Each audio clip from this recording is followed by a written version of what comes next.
ကြာသွေးသားသမီးတွေကဒီလိုကိန်းမျိုးမှာကံအဆိုးနဲ့အကောင်စက္ကူမကူဂျားကာလာလေးကိုရောက်နေတယ်အဲ့တော့လူကလေရှေ့တိုးရမှာလို့နောက်ဆိုရမှာလို့ဆက်လို့ရမှာလို့ရရမှာလို့ဒီလန်းလိုက်ရမှာလို့ဟိုလန်းလိုက်ရမှာလို့ရောင်ချကြတော့ဖြစ်တတ်တယ်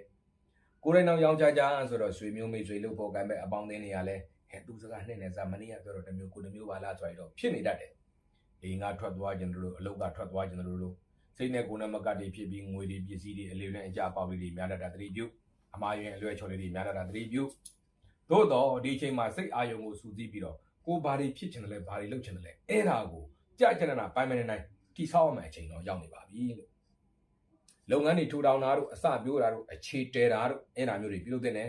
ကိုစိတ်ကူးရည်ရွယ်ချက်တွေကိုစတင်အကောင့်ထဲပေါ်တဲ့အချိန်တော့ရောက်ပါပြီ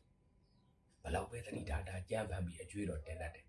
ကဲတင်စရာရှိလဲပိုင်းပိုင်းနဲ့သာတင်ပလိုက်ပြီးတော့ပတ်စံနေပါလေချီငါဆွဲယုံပြီးလုပ်ငန်းထူထောင်တာရင်းနှီးမြှုပ်နှံတာဒါမျိုးတွေပြုလုပ်တဲ့အချိန်ဖြစ်ပါတယ်စတူတွဲပြီးလုပ်မှကိစ္စတွေစားတော့ကုန်ဆန်းစီဆေးစားနဲ့ပတ်သက်တဲ့လုပ်ငန်းမျိုးတွေပိုကောင်းတယ်အစင်မပြေမသိမမြတ်ဖြစ်ခဲ့တဲ့သူတွေနဲ့ပြန်လဲတင့်မြတ်ပြေလဲဖို့ညှိကြနှိုင်းကြမယ်ကိစ္စမျိုးလဲကြိုးစားတင်ပါတယ်လောလောဆယ်တော့ဒုက္ခအနေနဲ့ကြီးမှမဟုတ်ပေမဲ့ဇပင်းလေးနဲ့ချောင်းသုံးချောင်းလောက်ဖြူရအောင်စိတ်နောက်ချက်လေးတွေရှိရတတ်တယ်သို့တော်ရှိမှာ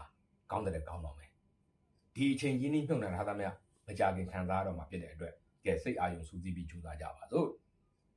ကြာရိသားသမီးတွေကဒီလိုကိန်းမျိုးမှာကံရဲ့အပံမိုးရဖို့ဆိုရင်အရေးကြီးကိစ္စကြီးငယ်ရှိတဲ့အခါပေါ့အရေးကြောင်းရှိတဲ့အခါမှာနိညိုရောင်ခရမ်းရောင်မယမ်းရောင်များပါသောအဝင်အစားသုံးဆောင်တွေကိုအားပြုပြီးတော့ဝတ်ဆင်သုံးစွဲပါမိမိတို့ရဲ့ရောင်းကုန်ပစ္စည်းလုပ်ငန်းသုံးပစ္စည်းတွေဘာပဲရောင်းရင်ဆိုင်ကင်းပြီးရောင်းတာပဲဖြစ်အိမ်ရောင်းခြံရောင်းကားရောင်းနွားရောင်းကျဲရောင်းငှက်ရောင်းဝဲရောင်းမဲ့ဖြစ်နောက်လုပ်ငန်းသုံးပစ္စည်းတွေအလုပ်ရုံစက်ရုံစက်မှုလက်မှုလုပ်ငန်းသုံးပစ္စည်းတွေအလုပ်လုပ်တဲ့ကားတို့ရင်းတို့ဟာဆိုင်ကယ်တို့နော်အလုပ်စပွဲတွေဆိုင်းဘုတ်တွေဘာတွေကိုညောင်ရွက်ကလေး3ရွက်ပူထပ်ပြီးတော့အဲ့ဒီညောင်ရွက်3ရွက်ကလေးနဲ့ရက်ခတ်တာရိုက်တာလုပ်ပြီးဆူတောင်းအောင်